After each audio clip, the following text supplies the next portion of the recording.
تسمه ها یا بلت ها بپردازیم. ولی از دوستان سوال کرده بودن بحث رنگ ها چه تفاوتی داره. یک سوالی بود که آیا بحث استاندارد ها در رابطه با ظرفیت باربرداری تسمه ها چگونه است. ببینید همونطور که متداول هست، دو آیتم هست که میتونه خیلی سریع میتونه به ما نشون بده که تسمه در چه وضعیت باربرداری وجود داره. اول از همه یه مشخصه رنگی برای تسمه ها تعریف میکنه. اگر اینجا رو ببینید، مثلا میگه که تسمه های 1 تن تو رنگ بنفش هستن. مثلا تسمه هایی که مثلا 5 تنی هستن، رنگ خود تسمه قرمز رنگ هست و اینها معمولا توی توناژ 5 تن رو میبندن. ولی خیلی مهمه که شما نگاه بکنید اینها یک پهنای تسمه هم دارن، یعنی اینکه تسمه‌ای که بنفش هست بین 30 تا 50 میلی متر هست. پهنای تسمه معمولا هم طولش بین 1 تا 10 متر هست.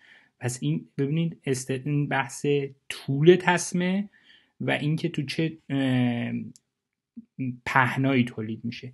بحث دوم در رابطه با اینکه تسمه به چه صورتی بسته بشه ظرفیتش هم تأثیر گذاره. مثلا میگیم یه تسمه 1 تنی داشته باشیم، اگه به صورت تک رشته بسته بشه به صورت 1 تن هست. اما اگر همین تسمه ما به صورت گره بسته بشه 80% ظرفیت به ما میده.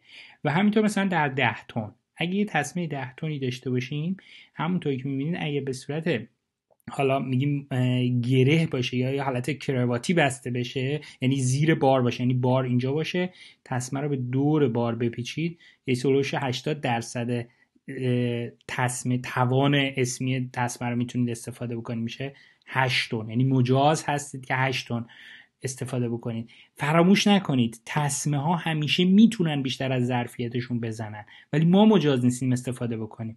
این تصور اشتباه هست که مثلا دوستان میگن آقا من یه تسمه 5 تنی دارم، مثلا تو حالت عمودی باش 8 تن هم زدم، هیچ مشکلی پیش نیامده. بله، هیچ مشکلی پیش نیامده به خاطر اینکه تسمه ها معمولا بیش از ظرفیت باربرداریشون قابلیت باربرداری رو دارن.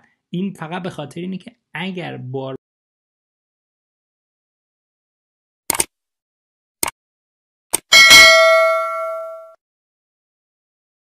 بله هیچ مشکلی پیش نیامده به خاطر اینکه تسمه ها معمولا بیش از ظرفیت باربرداریشون قابلیت باربرداری رو دارن. این فقط به خاطر اینه که اگر باربرداری تو شرایطی اتفاق افتاد که زاویه بار فشار بیشتری رو به تسمه می آورد، شما بتونید از تسمه استفاده کنید و تسمه پاره نشه. و این اصطلاحاً ظرفیت ایمن تسمه است. ما مجاز نیستیم از این ظرفیت ها عبور کنیم.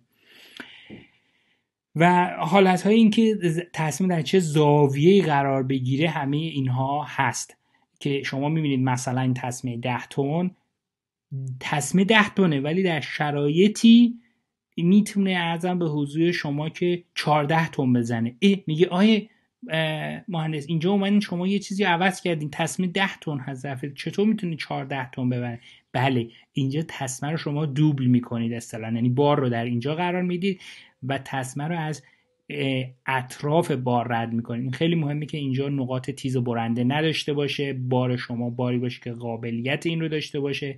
ولی مثلا اگر که تسمه به صورت استوانه‌ای باشه، مثلا که اون شیب زاویه‌شه که به صورت 7 درجه هست، می‌بینید تسمه زاویه‌اش مختلف میشه.